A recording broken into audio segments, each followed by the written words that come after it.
From a contractual dispute getting in the way of the super fight, to the little hope we still have left for the fight actually happening. Here's why Dana White doesn't want Francis Ngannou versus Jon Jones. As disappointing as it is, we'll never see the greatest light heavyweight of all time face the most powerful man in human history.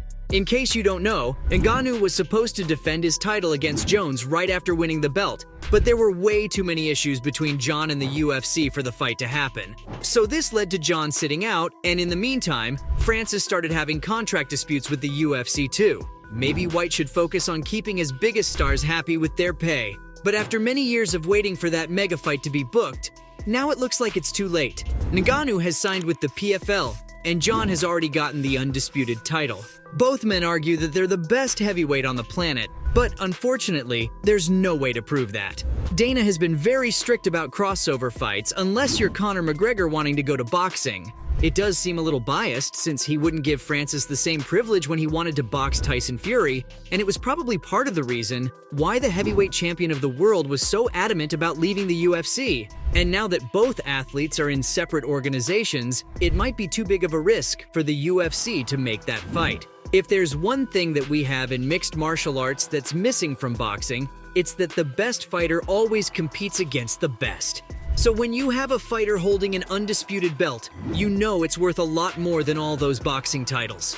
A big part of the reason why this happens is because of the UFC. It's the biggest organization and all the elite fighters want to end up there. As Paddy Pimblett said, every fighter dreams of going into the UFC one day. It's not just about the money, it's about the legacy. So it's safe to assume that every person who holds a UFC belt is better than the champion of any other organization. But that assumption rarely ever gets tested. It's a classic no-win situation for the UFC. If their guy wins, it's what everyone expected. But losing has the chance of ruining the entire reputation of the company as the best MMA promotion. Trust me, if things were different and Francis was signed with the UFC while Jon was a free agent, Dana would still be trying not to get the fight booked. As of now, the UFC president believes that all the doors have been shut for a potential crossover, and he believes that Francis avoided fighting Jon Jones for fear of losing. Things couldn't have turned out better for Jones and the UFC when the GOAT beat Cyril Gane in less than half a round.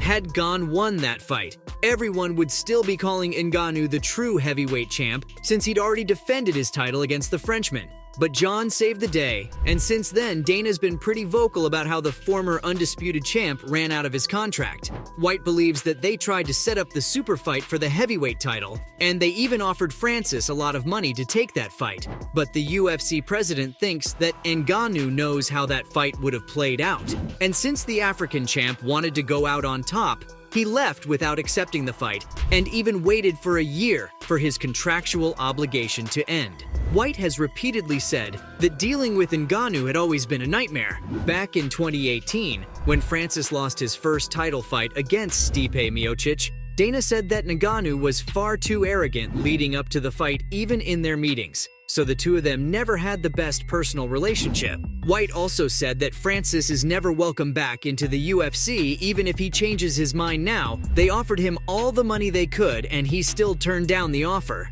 Now you might think it's fair for Dana to say that the former champ is afraid of losing, but the truth is that the UFC president made the same comments about Jon Jones. Back when COVID struck the world, the former light heavyweight champion decided to vacate his belt and move up to heavyweight. Back then, it was all about getting a contract signed and making the fight happen. Jon didn't even care about putting on size to beat up the big boys. But unfortunately, Johnny Bones wanted more money than the UFC was willing to offer him, so the future Hall of Famer had to sit out for 3 years without a single fight. This is something that many fans tend to forget. And what's even more interesting is that Dana White kept taking shots at Jones when he refused to accept the UFC's terms. After Ngannou dethroned Stipe in their rematch, Jon tweeted saying, "Show me the money," to which Dana responded by saying if he were Jon Jones and he saw what Francis Ngannou just did, he'd start cutting down to middleweight. Now, as much as we appreciate someone who's loyal to their fighters and champions, Dana really shot himself in the foot with this one, as fans always bring up the clip of White dissing Jon Jones for being scared of Ngannou, and then a few years later he's out saying the same thing the other way around. kinda takes away from your credibility if you ask me. But as much as the UFC is opposed to making that super fight happen, the two heavyweights are ready to go at it. Early in June, two of the baddest men on the planet squared off at a PFL event. Both John and Francis wanted to be respectful as they tried to call the other one out. The PFL athlete said that he has a ton of praise for all of Jones's accomplishments, but the two of them need to fight. John responded by saying they could have fought, only Francis left the UFC, but the Predator was quick to bring up the 3 years Jones was sitting out of the UFC. The heavyweight king said that he had to get big before moving up. Jones also claimed that he's been the king since the beginning and he always will be. But Ngannou responded by saying Jones may be the king at light heavyweight, but Francis rules over the heavyweight division. The two shook hands and both agreed that the fight needs to go down, but it's out of their hands.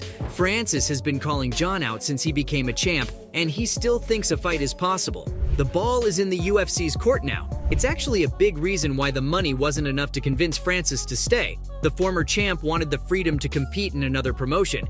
Without being locked into a contract, he also wanted better healthcare, pension, and an overall larger share of fighter pay in the company's revenue. None of these demands were met, so the Predator decided to take his talent elsewhere. Many people thought that the only reason Francis left the UFC was to box Tyson Fury, but right now it doesn't seem very likely. So a lot of the fans criticized this move by saying he fumbled the bag. But once the PFL contract was announced, it all seemed worth it. It was announced that Ngannou would be a chairman for PFL's extension to Africa, and he'd also be speaking on fighters' rights. Another big clause in his contract was that his opponent would be guaranteed a $2 million paycheck. How crazy is that? So it seems like the former champ is doing pretty well on his own.